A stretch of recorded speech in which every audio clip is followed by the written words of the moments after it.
Hi, welcome back. Today I speak with Caroline Andruchuck about living a healthy and fulfilling life while battling MS. Now let's get to the video. So we'll just get started here. If you could just tell me your MS story. Sure.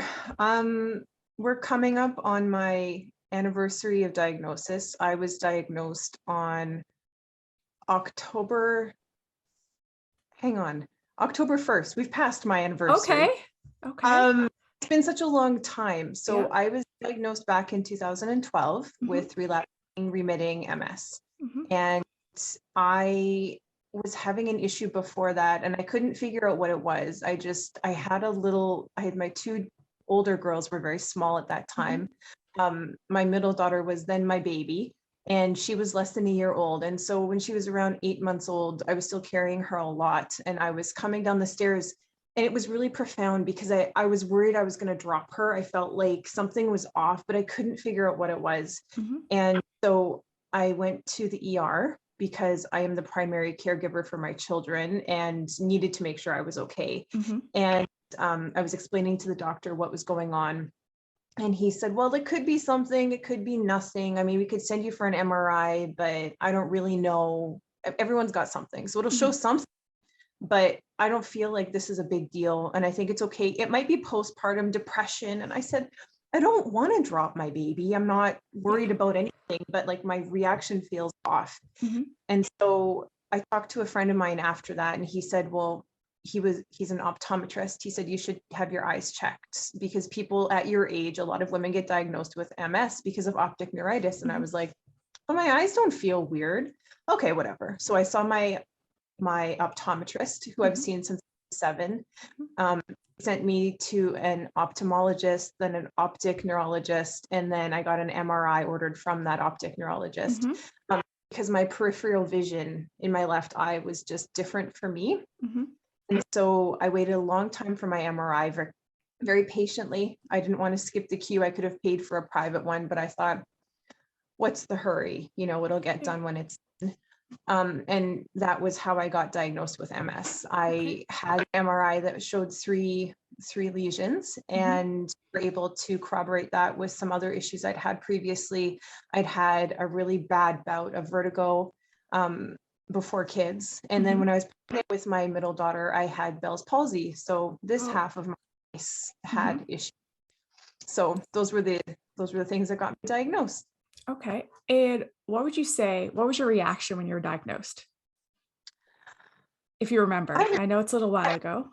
No, you don't really forget though, right? Yeah. I think when you're diagnosed with something that feels so profound and is going to impact you for the rest of your life, you mourn the loss of a life you thought you were going to have. Everything's different after that.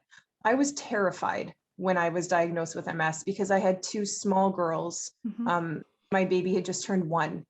And I remember thinking, how on earth am I going to take care of these children with this disease? How am I going to do that? And then I was worried for them. What's going to happen for them? I thought that my children were much more likely to have MS because I have it, which is not the case. And so I was thankful to learn that, but I was absolutely terrified. No question. How is mom life? I know I follow you on Instagram, and that's how I got in contact with you. You have 3 daughters. How is that with your MS? I know it can pose some challenges from knowing other people that have children while they have MS. I have to say that I can't imagine it being any different for any other mom. I think having children is challenging, and everyone's got their own things, right? And I think having kids with MS isn't any harder than having kids without MS. I think when my disease is more in charge of my life, it gives me a reason to get up and actually do things because I have to because of my children. I think if I didn't have kids, I probably would be less motivated to get stuff done. So I think that they have made my disease better, which seems Okay. really weird to say out loud, but that's how I feel about having kids and having MS. Okay. That's cool. And what about your medication journey with MS? What Oh, do you that is, currently take? Do you take anything? oh yeah. Yeah. When I was first diagnosed, I was really skeptical because my neurologist, I didn't know him from a hole in the wall. Mhm. I didn't know anything about the disease because I purposely didn't research it. I didn't want to know anything about it because I didn't want to present and say, you know, I have these symptoms because I looked them up online. I wanted to be really honest and open and upfront about what Mhm. I had, and then ask, could this be related? So when I was having those conversations with my neurologist in the beginning, he said, it is very advantageous for people with MS to start on a disease modifying therapy as quickly as possible after being diagnosed, because it helps prevent future relapses, and it helps to just change the progression of the disease over time. And I remember looking at him and thinking, well, you don't know how many relapses I'm going to have, and you can't tell me when they're going to be. So how do you know it's going to make a difference for me with my disease and this Right. progression? And I just thought, well, he's crazy. How could he possibly know? Yeah. I also trusted him because he is the doctor and I am not. And I thought, well, he's obviously got some experience and he works out of the MS Center here in Edmonton. Maybe I should give it a try. Mhm. So I started on, he gave me all the options at that time. So in 2012, I feel like there were 5 frontline therapies, and they were all the same chemical makeup. They address the disease the same way except for one. And so the only difference really was, how many times a week do you want to take your medication? Are you okay with needles? And I was like, dude, I got little kids. I'm not a needles person. I'm not okay with needles. And he Yeah. was like, okay, well, we'll do this one. It's called Rebif, and it's just a 3 times a week injection. It comes with a little computer thing. And I was like, oh, that's super cool. And then you just have little sharps, and it was easier for me to manage in consideration of my life. And I thought, this is good Right. for me. Mhm. And so that medication works for a lot of people. And that's the thing for me. I had really, really bad side effects from it, but I didn't know, because I didn't know that I didn't have to have side effects. So I suffered with the flu-like symptoms that should go away in 2 months, or 2 to 5 months, or 5 to 7 months. I felt like it was this like floating target that just kept changing. Mhm. And so I just kept on dealing with terrible chills and side effects. I could never get warm. I couldn't sleep. I was cranky all the time because I was tired and I had little kids. Mhm. And I just was so exhausted. And so when I went to see my neurologist for my follow-up, he said, how are you doing? How was everything? And I just burst into tears. I said, I can't live like this. I've Mhm. never had a medication that made me feel so sick. I'm never sick, and I'm so sick from this. And I don't know what I'm supposed to do. And he looked at me and he said, well, why didn't you phone? You're not supposed to suffer. This is not the way that we want things to be. We want you to Right. live your best life with this disease and have Mhm. it in control. And I cried because I had suffered for so long, Mhm. thinking, I'll just get through this, it'll be okay. And then I realized that I wasn't supposed to suffer like that. So he gave me a medication vacation. Mhm. And he's like, what do you want to try? I said, I want the one with no side effects. I don't Yeah. care if I have to take a needle 8 times a day. I'm in. We're going to do this. Mhm. And he was like, perfect. So then I switched over to Capaxone after I came back from my vacation with my Mhm. family. Mhm. And I took that medication. So I was on Rebif for 7 months, I think.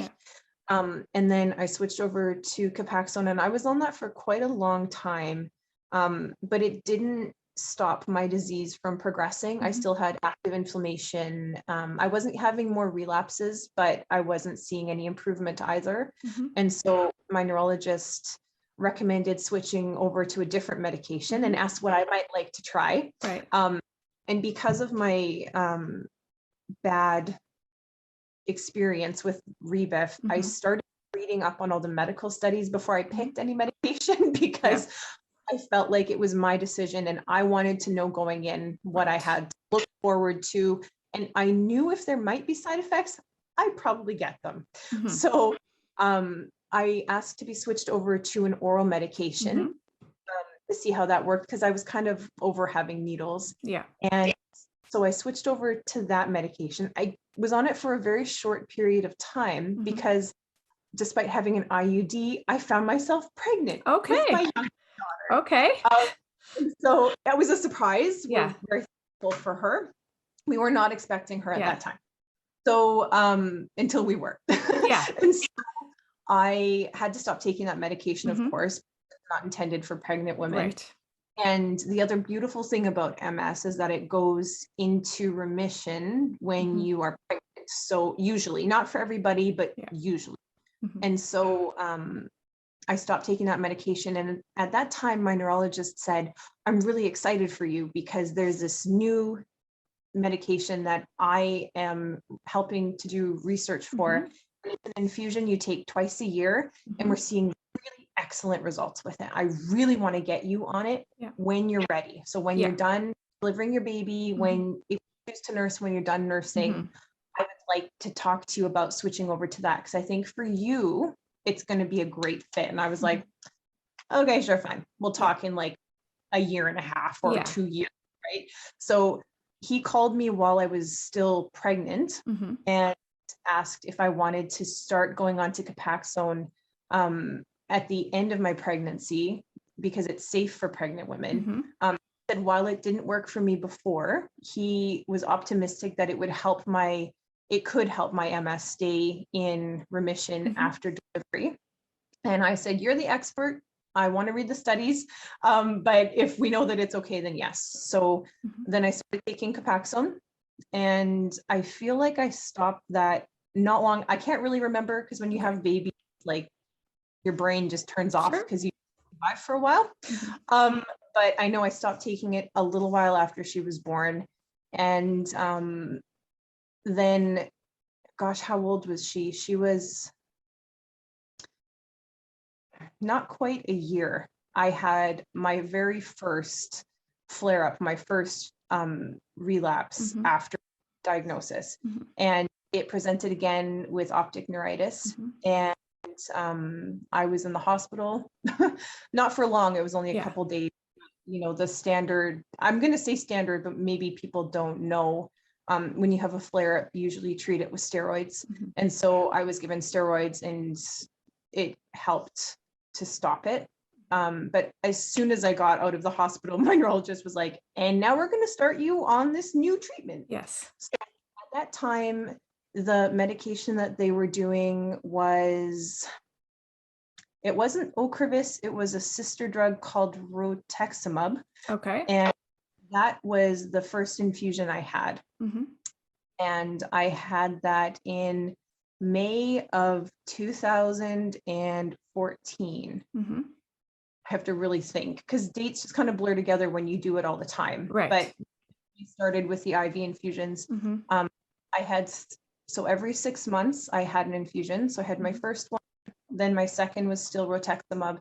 And then by the time I went in for my third is when they had switched over to Ocrevus, only one molecule different than the rituximab. Okay. And a little bit better tolerated for people in the studies. Yeah. And so I was happy to continue doing that because it basically makes me feel like I don't have MS. I feel like a normal person without any obvious show of my disease, with the exception of fatigue if I don't manage my activities and my day properly. That's so great. Since then, I had my last infusion July 2nd of this year, and then I'm going to be going back in early January of 2022. Okay. That's great because you don't really have to think about it because it's only twice a year. And then you're just like, I don't have to think about it till the next one. That's pretty good. Yes. That's pretty good. I know that you're very much into your fitness, or that's what it seems to be from me following on Instagram. Can you tell me a little bit about that? Have you always been into fitness and things like that? Or how did that kind of start with you? That's a great question. I'm really glad you asked about that because I was not into fitness at all when I got diagnosed with MS. Okay. It changed my life because I knew I wanted to stay alive for my children and for my husband. And I was a bigger girl when I was diagnosed. Mhm. I was actually the heaviest I've ever been, and I was really sad, and I didn't feel like I was a very good mother. I mean, I knew I was good at taking care of my kids, but I worried that I wasn't setting the right example for them. And so when I realized I needed to find a reason and a way to stay alive, despite the disease that I was being diagnosed with, it came to my attention that things like diet and exercise made a big difference for people with MS. I thought, well, I guess I could try. Yeah. Yeah. So I started just using the Xbox we had at that time. And I think I did Just Dance when my kids were napping. And then I bought a treadmill with the assistance of the MS Society here in Alberta. And they had a great program at that time. So I got a treadmill and I started walking, and then I started jogging, and then I started running. And I didn't lose any weight, but I felt a lot better. Yeah. And then I thought, well, if I can do this, maybe I could try doing something else. So I started doing a free app that had some weightlifting in it. And I liked it. And I saw big changes in my body. And I found that I had better strength and mobility. And so I kind of just got hooked at that point. I mean, I was kind of hooked before with the dancing, but when you realize how much better you feel, it's a no-brainer. It's not always easy to say, yes, I'm going to do this right now. Like I've gotten into the habit now of waking up early and doing it before my day actually starts. So before I have to have kids to school, before anything happens, like that, because it makes me feel like I can do anything, and it gives me good energy for my day. And so that's what I choose to do. I do exercise right now 6 days a week. Oh, wow. Yeah. And right now it's about 45 minutes a day with the program.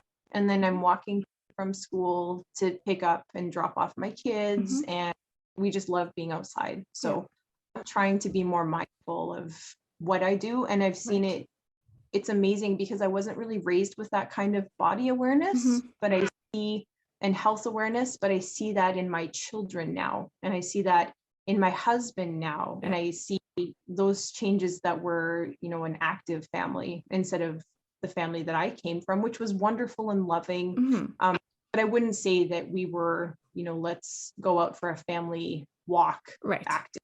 Right? Yeah. So I like it a lot. So I always tell people that being diagnosed with MS changed my life for the better. And it's crazy to say that. And I wouldn't have believed it if I'd heard it when I was first diagnosed. I was so scared, but it has made me a better person. And you would be surprised by the amount of people that say that. And I agree that about myself. And I described to someone who didn't know me before, and they're like, well, what kind of person are you? I'm like, I wasn't a bad person. I was still a nice person, but it just made me better, because it opened my eyes to a lot more things.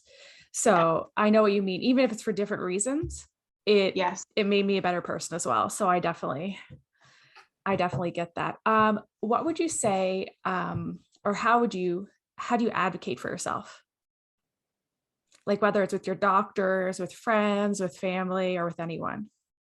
That's been a difficult thing to learn. I always considered myself very self-confident and outspoken. And I have realized that I'm not as outspoken as I thought, because sometimes standing up for myself feels very difficult.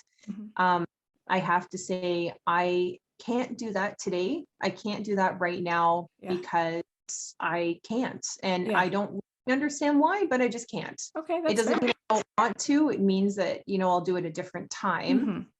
But I think that having to stand up for myself, it's definitely taken some time, but I've gotten better. I've gotten very good at it. And my doctor's office knows if something is wrong. Like, for example, if I get sick, if I just pre-COVID, if I got sick, I would say, I need to come in and see Dr. Smith because I need to have a checkup done. I don't feel unwell past a cold, but I know that we need to keep good medical records. And so I just need a quick appointment for her just to make sure it isn't anything else. And they know, okay, no problem. But I think it's super important. And I think the hardest part for me has been learning how to advocate for myself with myself, if it makes sense. So setting healthy boundaries for me. Yep, That took a long time for me to yes. figure. Yeah. So What would you tell someone who was diagnosed today? You meet someone, they were just diagnosed. They go, Caroline, what do I do? Like, what would you tell them? I have had the distinct pleasure of meeting a lot of people that have been newly diagnosed, some in person and some most online. And I tell them they're so lucky to be diagnosed now, because the therapies that are available to help with the disease are so much different than they were, which seems crazy because it wasn't that long ago, but just the research that they're putting into our disease is amazing. So I tell people, you do not have to be afraid. Your life is still here. There are good resources available, and there are so many people to talk to. And I am so happy to talk to people who are diagnosed and scared, because I remember being afraid. I think people need to know it's okay to feel sad, because you don't know what's going to happen. Don't feel like you have to just be okay.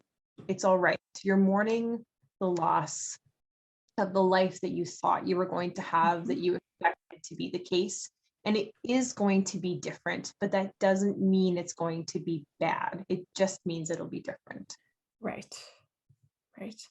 I think those are all my questions that I have for you. What else would you like to add? Anything I didn't touch on that you want to add? Because when I was first diagnosed, I didn't know, I kind of mentioned I didn't know anything about the disease. And I saw tons of brochures at my neurologist's office about the MS Society here in Alberta. And I first went with my sisters, because I've got younger sisters, to the MS is class that they'd offered at that time. And it was probably one of the best things I've ever done, because it taught me about the disease and what it could be like. And it taught my family about the disease and what it could be like. And then I went with my husband and my mom after that. So I did it twice. Yeah. And I think that it gave me so many tools and so many resources and so much knowledge that I don't think I would have been able to find easily without help. So I think that that's a really big, important thing. And community is huge. It's so easy, especially now, just to shut yourself in and not pay attention to anything or anybody else. But I think honestly, as people, everybody needs to be in a community. And when you have a health condition like we do, I think it's really important to just put it in light and speak to people about it. And there's lots of amazing resources out there. So the MS Society was huge for me. I haven't really been active, which seems crazy, since then. But I did keep in contact with some of the people. I feel like my outreach and my my value into the community is that I do connect with a lot of people online. So yeah, online's definitely a big thing, and definitely helpful in this pandemic world that we live currently still in. No, I keep telling my kids, that's been the hardest thing about living is like guiding little people through all the crazy, because everyone's worried and they pick up on that. Even if you don't talk about it, they just they just know. And so I keep telling them, this is something that we live with now. And before we're already so careful, because we have to be careful for me. And so we would already do, I don't know if it was the same for you, but we would already do like lockdowns when I was getting ready for my infusion time. Really couldn't catch anything. So then we would just know people for a week before, a week after. And people thought I was crazy. They didn't get it. But they would comply, because they knew it didn't matter if they complied or not. I wasn't seeing it. Exactly. So I told the kids, this is something we're going to live with from now on. We're already good with hand hygiene. We already know how to take care of ourselves. And I've been vaccinated. I've also my booster shot. My husband has been vaccinated. all of my children are under the age of 12. Yes. The age of 5. And so now we're just waiting with great anticipation for vaccine to be available for their age group, for when they can be protected with the vaccine, so that we can go back to some semblance of normal. Yeah. Like we're getting closer to how it was before. Yep. And I'm very thankful for that. Thanks so much for watching. Please like, comment, share, and subscribe. See you next time.